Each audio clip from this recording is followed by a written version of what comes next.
That day when I accidentally heard her calling me old man, while talking on the phone in the shower, I still didn't understand that my life had already shattered into pieces. My name is William, I'm 33 years old and I'm a dentist in Orlando.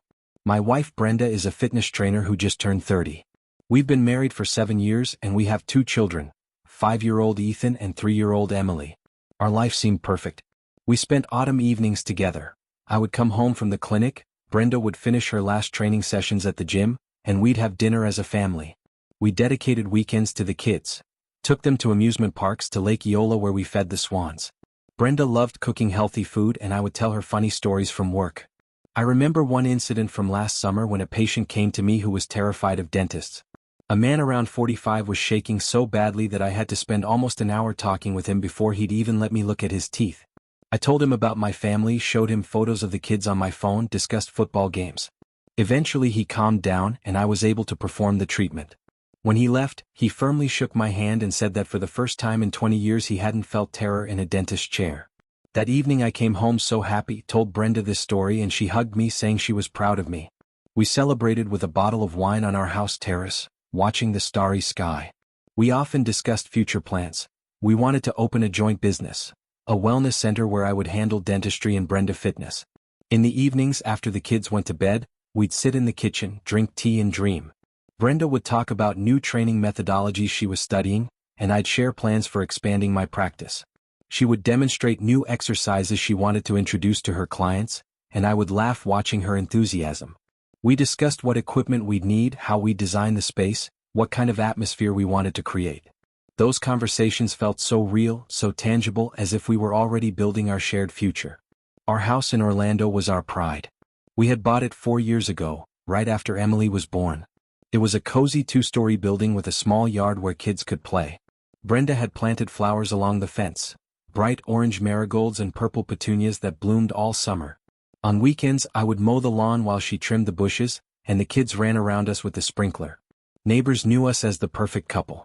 The Johnsons from next door often invited us to barbecues, and we reciprocated. Everyone admired how harmonious we seemed. My dental practice was thriving. I specialized in cosmetic dentistry and had built a solid reputation in Orlando over 5 years. Patients came by referral and my schedule was always packed. I earned well above average, which allowed us to live comfortably without financial stress. Brenda's work as a fitness trainer also brought good income.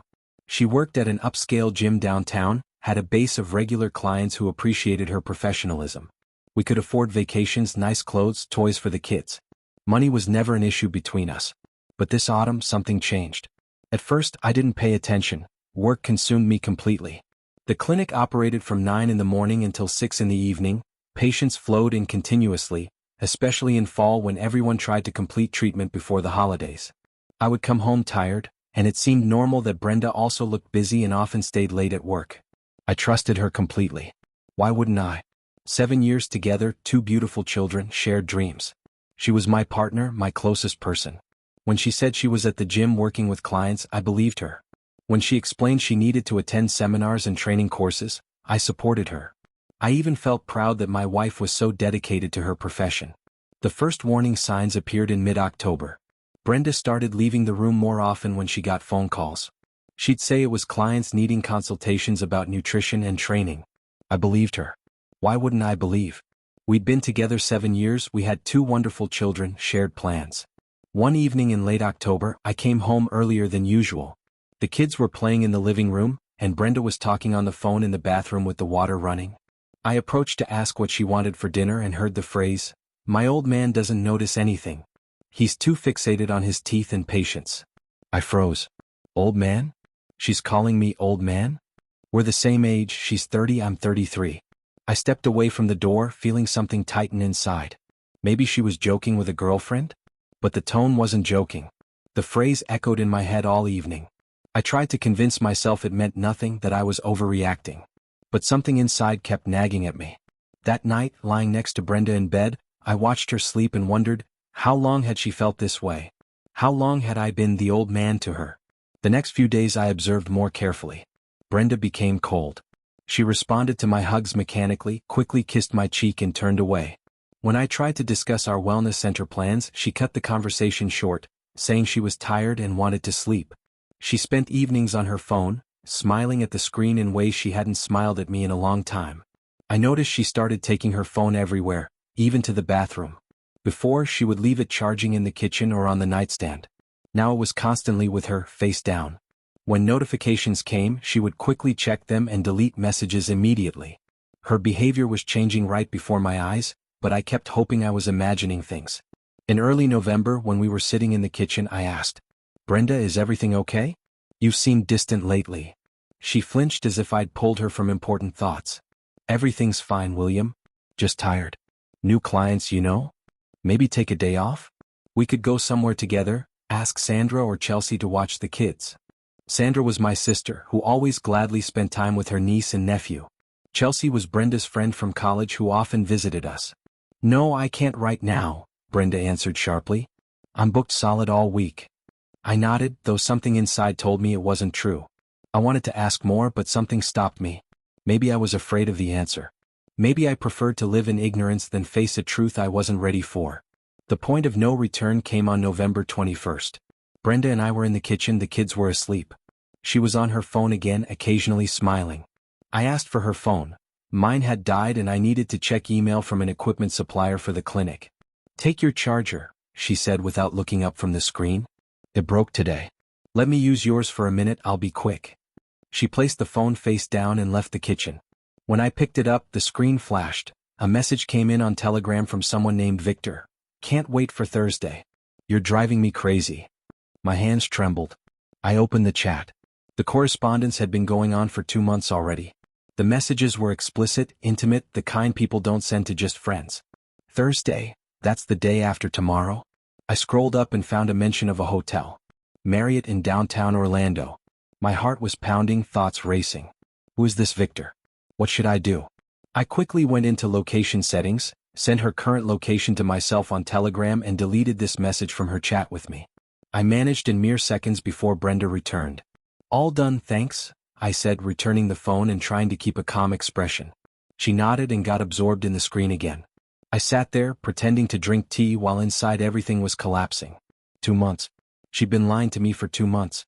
How many times had she said she was at a seminar or with clients while actually meeting him? How many times had I kissed her goodbye in the morning, not knowing she was going to another man? That night I didn't sleep. I lay staring at the ceiling, listening to Brenda's even breathing. She slept peacefully as if nothing was wrong. As if she wasn't destroying our family. I wanted to wake her, confront her, demand explanations. But something held me back. I needed to think, to understand what to do next. November 23rd, Thursday. In the morning, Brenda said she needed to go to a seminar on new fitness training methodologies that would last until evening. I nodded, kissing her goodbye, and she left. I arranged for my partner Leon to see my patients after lunch, saying I wasn't feeling well. Leon is an excellent dentist and good friend. We opened the clinic together 5 years ago. He didn't ask unnecessary questions, just told me to go rest. I felt guilty lying to him, but I couldn't explain the real reason. I turned on the app on my phone that tracked her geolocation. She was near the Marriott in downtown Orlando, about 20 minutes from our house. I drove there, parked nearby and waited. Waiting was torture. I sat in the car watching people entering and exiting the hotel, and thought about how my life had come to this. How I'd gone from a happy family man to someone spying on his own wife. Part of me still hoped I was wrong, that there was some explanation. But deep down I knew the truth. Don't forget to subscribe to this channel and click like if you enjoy this story.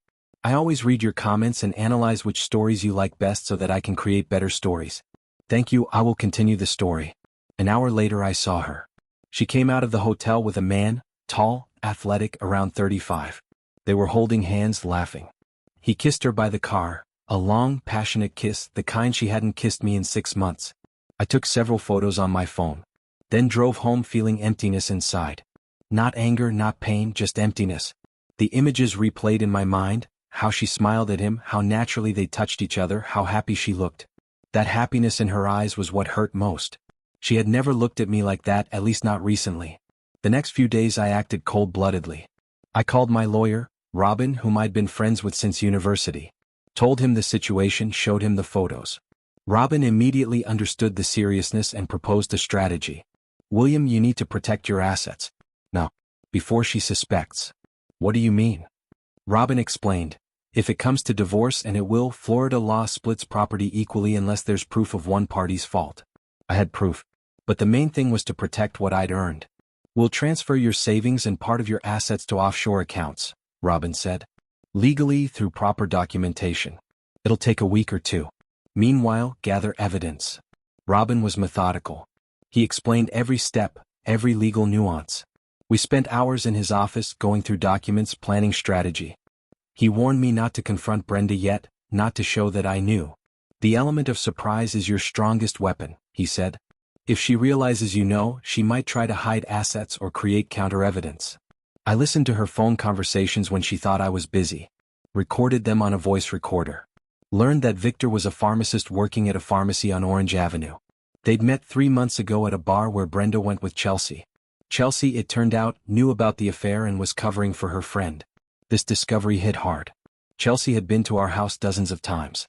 She'd played with our kids, eaten at our table, smiled at me while knowing she was helping destroy my family.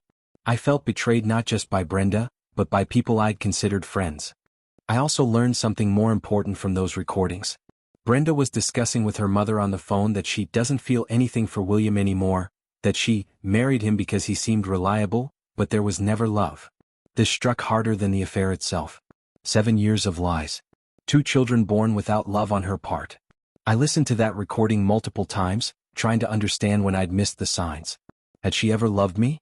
Or was our entire marriage a performance?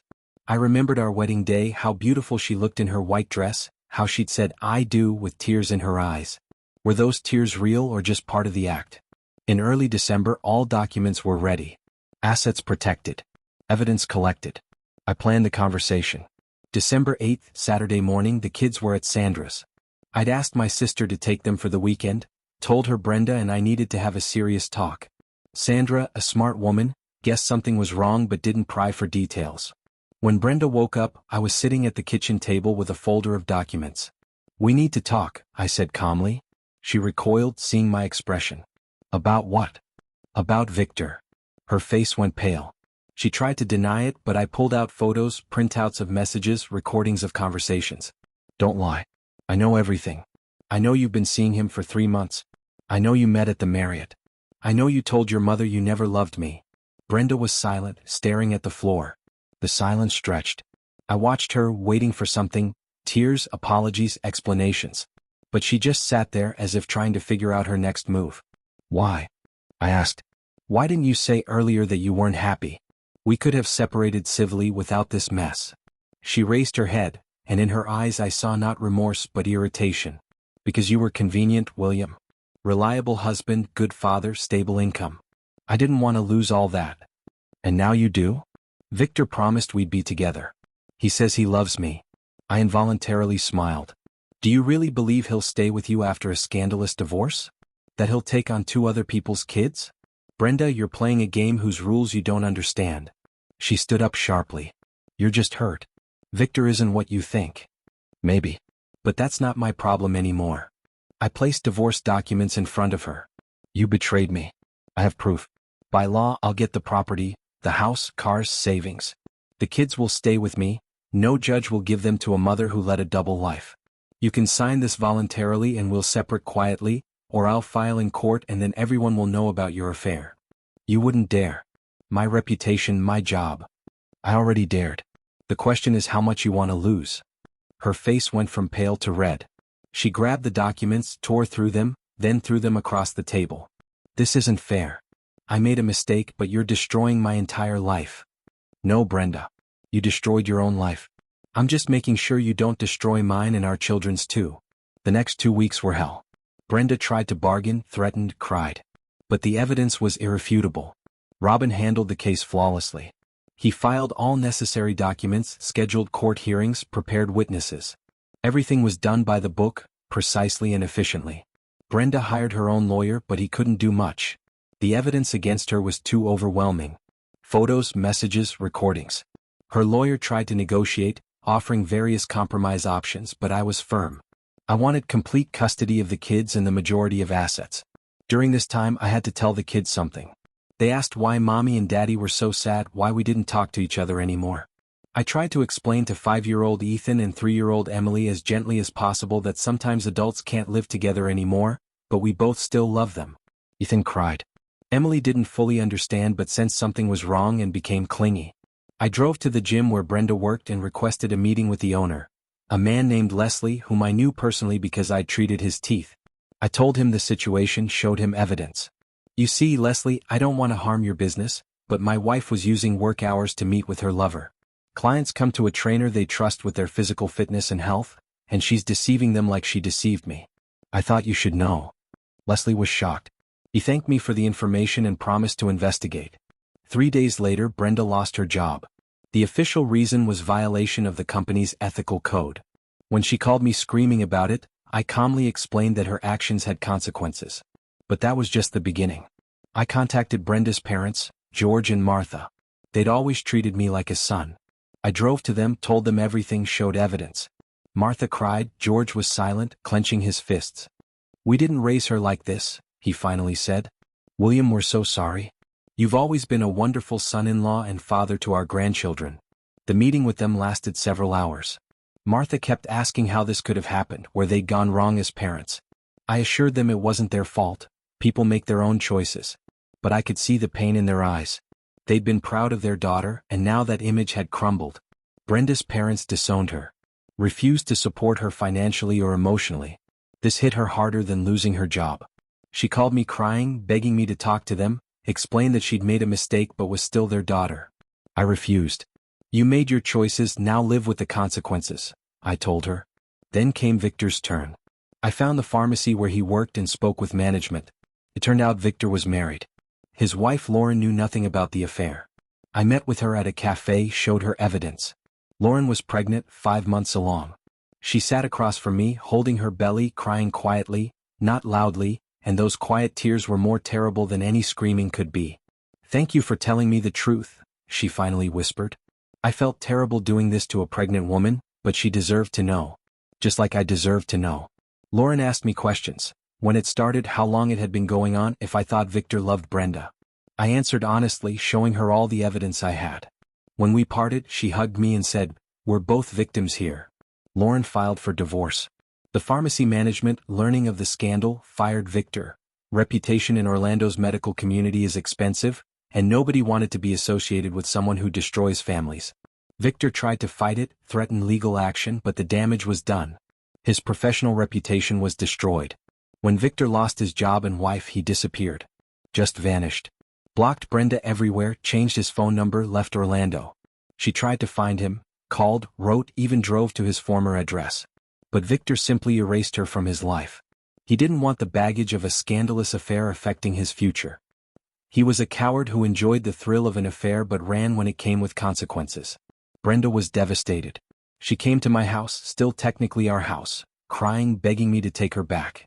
It's over with Victor, she said. It was a mistake. We can start fresh for the kids' sake. I looked at her and felt nothing.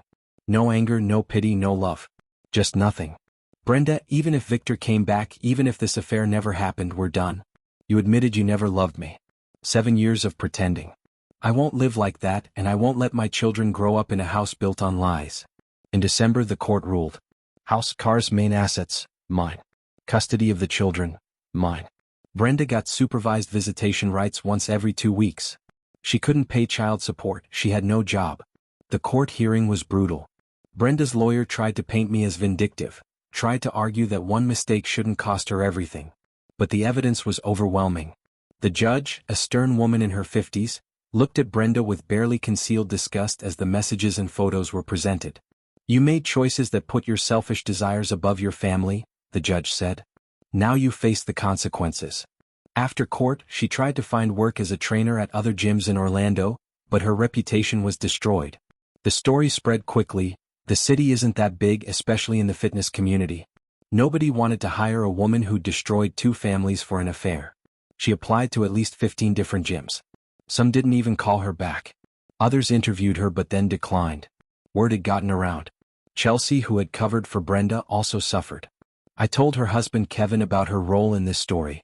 Kevin was furious that his wife had helped destroy someone else's family. They also divorced. Kevin couldn't trust Chelsea after that. Chelsea tried calling me, tried to explain that she was just being a good friend, that she didn't think it was her place to tell me. I hung up on her. The fitness community in Orlando is tight-knit. Trainers know each other, gym owners network. Soon everyone knew the story. Some people reached out to me with support. Others avoided me, uncomfortable with the drama. But nobody wanted to be associated with Brenda.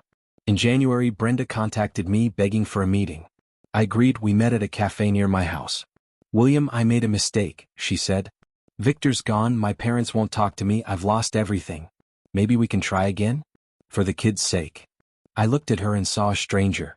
Not the Brenda I once fell in love with, not the woman I'd dreamed about the future with, but a person who had simply used me. "No," I answered calmly. "You didn't lose me when you cheated with Victor. You lost me 7 years ago when you married without love. I want my children to grow up understanding what real love and respect mean. They won't see that from us." Brenda cried, but I stood and left. I felt lighter than I had in months. The weight of deception was finally gone. I was building a new life, an honest life. She tried several more times to contact me. Sent long text messages about how sorry she was, how she wanted to change, how she'd do anything to get us back. I didn't respond. There was nothing left to say. Some things once broken can't be fixed. Now it's February. The kids live with me in the house. Sandra helps often, as does Leon. His wife adores Ethan and Emily. We're creating new comfort, new routines. The kids asked about Mom the first few weeks, but I honestly explained to them, as much as you can explain to a 5-year-old and 3-year-old, that sometimes adults separate and it's not their fault. Ethan started kindergarten and is making new friends. Emily is enrolled in a preschool program where she's learning to socialize. Both are seeing a child therapist to help them process the changes. The therapist says they're resilient, that children adapt better than adults. I hope she's right. Our house feels different now. Quieter in some ways but more genuine. I cook breakfast for the kids every morning. Sometimes we make pancakes together and the kitchen gets messy but we laugh. On weekends we go to parks, visit Sandra, have playdates with Leon's kids. Slowly we're building a new normal. Brenda rents a tiny apartment on the outskirts of Orlando, works as a cashier at a supermarket. Victor never came back. Her parents still won't talk to her. Former friends turned away. She lost everything: family, job, reputation, social circle, and even the lover she risked it all for. I ran into one of her former gym colleagues, a trainer named Jessica, at a coffee shop. She told me Brenda had applied to her gym but was rejected. "I'm sorry about what happened to you," Jessica said. "But honestly, we can't have someone like that representing our brand. Trust is everything in this business." I don't feel satisfaction from her downfall. Only sadness for the wasted years. But I feel relief. I no longer live in lies. My children aren't growing up in a fake atmosphere of non-existent love. Last week, when the kids and I were feeding swans at Lake Eola, Ethan asked, "Dad, will we be happy?" I hugged him and Emily. "Yes, son. We're already happy." And it was the truth. Despite everything, despite the pain and betrayal and upheaval, we were building something real. Something based on honesty and genuine love. The road ahead wouldn't be easy, single parenting never is, but at least it was authentic. Emily looked up at me with her big eyes and said, "I love you, Daddy." Those 3 words meant more than any apology Brenda could ever offer. My children's love was pure, unconditional. They deserved a parent who would give them the same. As we walked back to the car, Ethan holding one hand and Emily the other, I realized something. Brenda hadn't just betrayed me, she'd betrayed herself. She'd had a good life, a loving family, stability. She'd thrown it away for excitement that lasted 3 months. And now she had nothing. Meanwhile, I had everything that mattered. My children, my integrity, my self-respect. I'd rebuilt my life on a foundation of truth. And that was worth more than any false comfort of a dishonest marriage. Thank you for watching this video. YouTube may no longer suggest my channel to you, so subscribe to it to receive new interesting stories. You will also help the channel grow and improve the quality of its content. The screen now displays a playlist with other interesting stories that you can listen to. You can also write in the comments what stories you would like to see on the channel.